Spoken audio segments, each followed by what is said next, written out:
Let's build a single-page CV. We'll apply our knowledge of HTML tags, elements, and attributes to create a professional and informative online resume.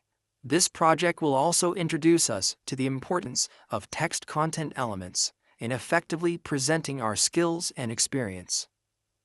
To start, let's create a new file. Click on the Explorer icon here, then click the Add File button. Name the file text-content-elements.html. Now, let's create the basic HTML structure for our page. Press Shift plus exclamation point on your keyboard, and then press Tab. This will automatically generate the basic HTML tags. Modify the title element in your HTML code to display single-page CV. This will change the title that appears in the Browser tab. Within the body element, place our element H1 and type your name within the element. Then, below the H1 element, add an H2 element and type your title within it.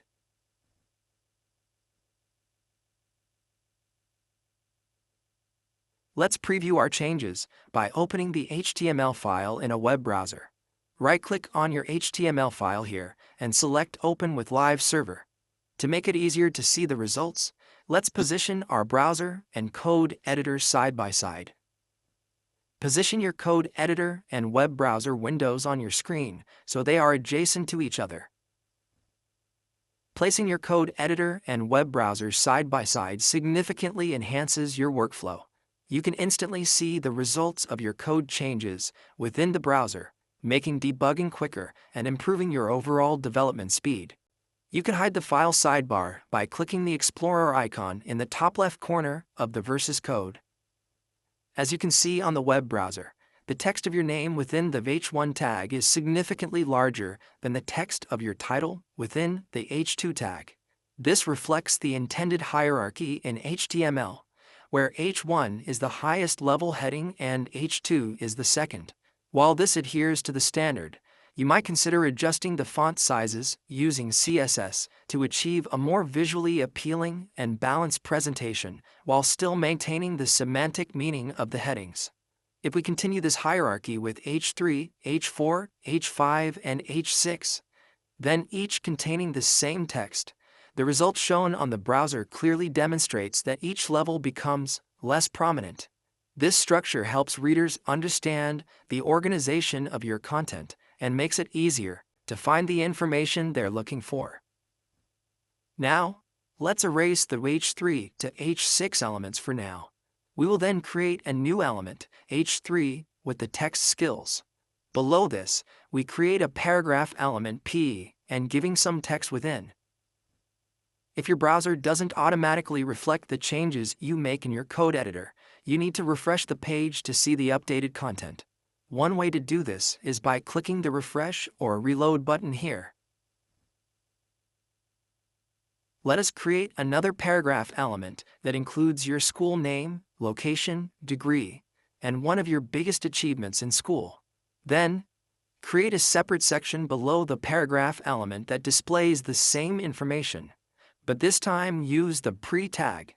As observed in the browser, there is a distinct difference in the visual representation of text when using the paragraph P element compared to the preformatted text pre element.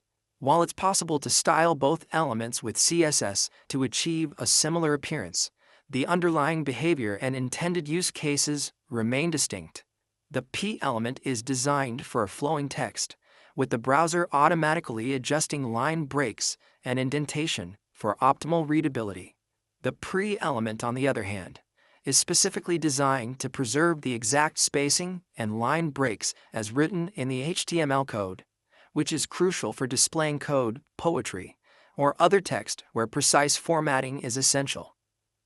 Let's reconfigure the display to show the code editor and web browser side by side again and resume development on our website.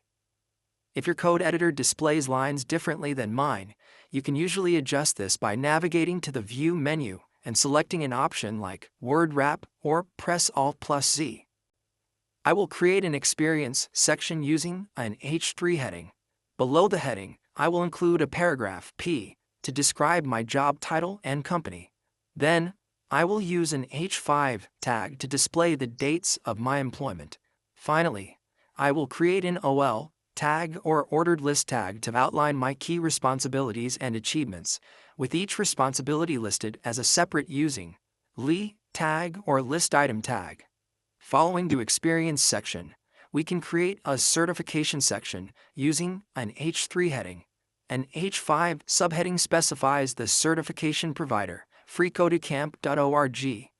Here we'll use an O or unordered list tag to present a list of certifications earned, with each certification listed as a separate list item or li tag.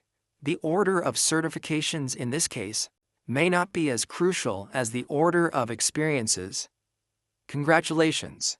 We have successfully created the basic structure of our single-page CV webpage. While the foundation is in place, it currently lacks the visual polish necessary to create a professional and engaging user experience. In the next phase, we will focus on applying formatting and styling techniques to improve its overall appearance. I will see you guys in the next lesson.